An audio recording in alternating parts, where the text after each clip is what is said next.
काल जे आमचे नेते राष्ट्रीय अध्यक्ष अजितदादा पवार, डेप्टी सीएम महाराष्ट्र सरकार, त्यांनी जे बोललं ते खरंच आहे. जर पहिले ऑफर दिला असता तर पूर्ण पक्षाचा पक्ष आला असता आणि ते मुख्यमंत्री झाले असते, तितकंच खरं आहे. परंतु आता सुद्धा आपल्याला ते मागच्याच गोष्टी गेल्या तरी आज येणारा जे निवडणूक आहेत 3 महिन्यामध्ये, त्यामध्ये मागेच आम्ही सांगितलं होतं की 90 सीट आम्ही 80 ते 90 सीट आम्ही मागणार आणि त्याच्यापैकी 100% सीट आपण कसं काय आपल्याला जे काही आपला महायुतीमध्ये ठरेल ते जे सीट्स येतील ते मला वाटते आमचा सर्वात मोठा पक्ष म्हणून या राज्य सरकारमध्ये आम्ही महायुतीचं सरकार पुन्हा येईल. म्हणजे तुमचं म्हणणं आहे की इतर 2 पक्षांपेक्षा तुमचा पक्ष सर्वात मोठा करून तुमचा मुख्यमंत्री व्हावा?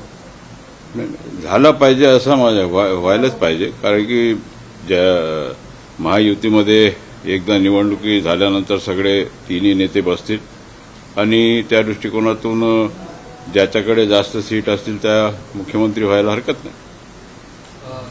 अजितदादा असंही म्हणाले की मी अनेक वर्ष राजकारणात आहे, मी सगळ्यांपेक्षा सिनियर आहे, पण मी कुठेतरी मागे राहिलो. मागून आलेले मुख्यमंत्री शिंदे झाले आणि देवेंद्र फडणवीस झाले.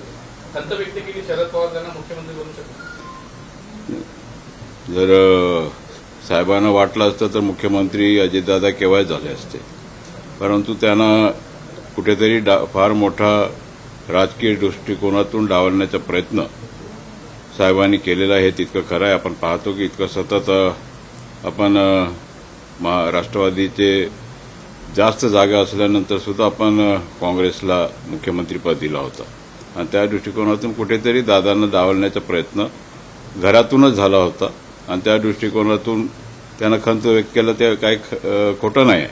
आणि त्या दृष्टिकोनातून त्यांचं जे विजन आहे, एक डॅशिंग लीडर आहेत राज्यामध्ये, जे सांगतात ते करतात.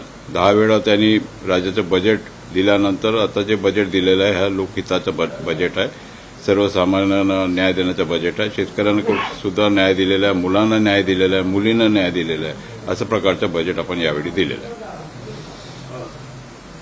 सोलापुरात शांतता रॅली दरम्यान जरांगे पाटलांनी म्हटलेलं आहे की फडणवीस, अजित पवार, भुजबळ, राणेंवर निशाणा साधला. त्यांनी काही प्रचारात सत्तेसाठी पावसात दिसतात, आपण जातीसाठी भिजू, 70,000 कोटीचे घोटाळे करणाऱ्या भाजपसोबत अशा प्रकारचं त्यांनी म्हणत भुजबळांवर टीका केली. आणि शरद पवार त्यांनी म्हटलं सत्तेसाठी म्हणजे पावसात भिजले होते शरद पवार, तर आम्ही आपण जातीसाठी राजकारणामध्ये जाती पाती काय चालत नसते. राजकारणामध्ये जो व्यक्ती निवडून येतो तो कामाचा जे काम केलं, समाजाकरता काम केलेलं, ग्राउंड रूटवर जे काम करतात ते लोक या निवडणुकीमध्ये निवडून येतात. समाजाच्या तत्वावर कोणी या राजकारण इथे या देशामध्ये चालू शकत नाही. कारण की आपण लोकशाहीमध्ये आणि लोकशाहीमध्ये असताना आपल्याला एक लोक निवडून देत असताना सर्व घटक एकत्रित येऊन मतदान करत असतात. जातीपातीवर राजकारण चालत नाही.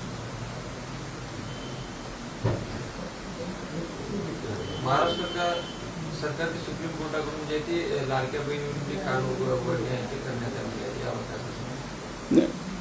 पहा, हे बजेट राज्य सरकारचं बजेट आहे आणि राज्याला धोरणात्मक निर्णय घेण्याचा अधिकार आहे आणि त्या दृष्टिकोनातून जे आमचा निधी आहे, आमच्याकडे जे निधी उपलब्ध आहे ते लोकांच्या हिताकरता खर्च झाला पाहिजे. फक्त पगारावर खर्च न होता लोकांच्या हिताकरता लोकांना कुठेतरी न्याय देण्याच्या भूमिका झाला पाहिजे.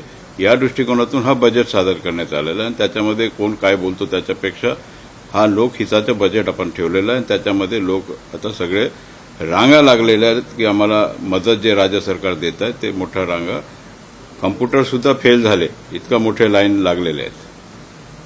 महाविकास आघाडीचं मुख्यमंत्रीपदाचा चेहरा उद्धव ठाकरे असतील अशा पद्धतीची जी राजकीय वर्तुळात चर्चा आहे, तुम्हाला काय? खुर्ची एक आहेत, पार्टी 3 आहेत. त्यांचा मतभेद सुरू होणार. आता कोण कुठे लढायचा, काय लढायचं, हे सगळं ते मतभेद सुरू. आता काय आता सुरू झालंच नाही आणखी. त्यांचं सीट वाटप, त्यांनी 90 सीट काहीतरी वाटलेलं आहे असं मी ऐकतो. परंतु जेव्हा हे वाटप होईल, कोण कुठे लढायचा, काय लढायचा, तिथून त्यांचा कार्यक्रम सुरू होईल. असं काही नाही की आता जे एक खासदार निवडून आलेला पार्टी ते नंतर आता आपण डबल आकड्यामध्ये आले असं मला वाटते. पण ते आता ते आज 90 सीट पाहिजे म्हणून म्हणतात. आता पुढे खुर्ची एक नेते 3, आता काय करणार आपण? सगळ्यांना मुख्यमंत्री व्हायचं, परंतु सर्व लोक आपला आपला पक्षाचे नेतेला मुख्यमंत्री करण्याकरता पाहत असतात आणि त्या दृष्टीने ह्याच्यामध्ये आपल्याला निवडणूक झाल्यानंतर आपल्याला समजेल की कोणता पक्ष पक्षाचा मुख्यमंत्री बनते, महाविकास आघाडीचा बनतो की महायुतीचा बनतो, हा नंतरच आपल्याला कळणार आहे. हिंमत असेल तर बांगलादेशमधील हिंदूंवरील हल्ले रोखून दाखवा असं उद्धव ठाकरे नाही, उद्धवजी ठाकरे हे आपले सामाजिक राजकीय दृष्टिकोनातून ते हे गोष्टी बोललेल्या आहेत. आपण भारत देशामध्ये आहोत. हिंमत असेल तर भारत देशामध्ये कोणीतरी पाय ठेवलं तर आम्ही दाखवू काय करता येईल भारताला.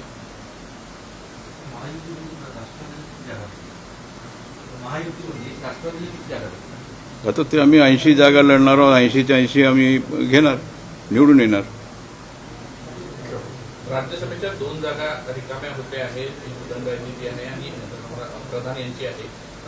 अजित पवार गटाला ती एक जागा हे मिळू शकते अशी चर्चा आहे. तुम्ही मागणी करणार आहे की काही बोलणं सुरू आहे त्यात? नाही, आम्ही काय बोलणार नाही याच्यामध्ये, कारण की 2 जागा आहेत. तिथे काय नेते लोक निर्णय घेतील, त्यांनी जे निर्देश देतील त्याप्रमाणे मग मतदान करणार.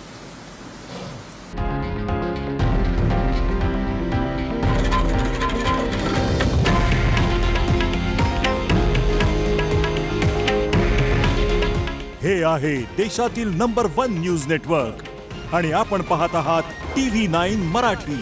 काळजी तुमची, हित महाराष्ट्राचं.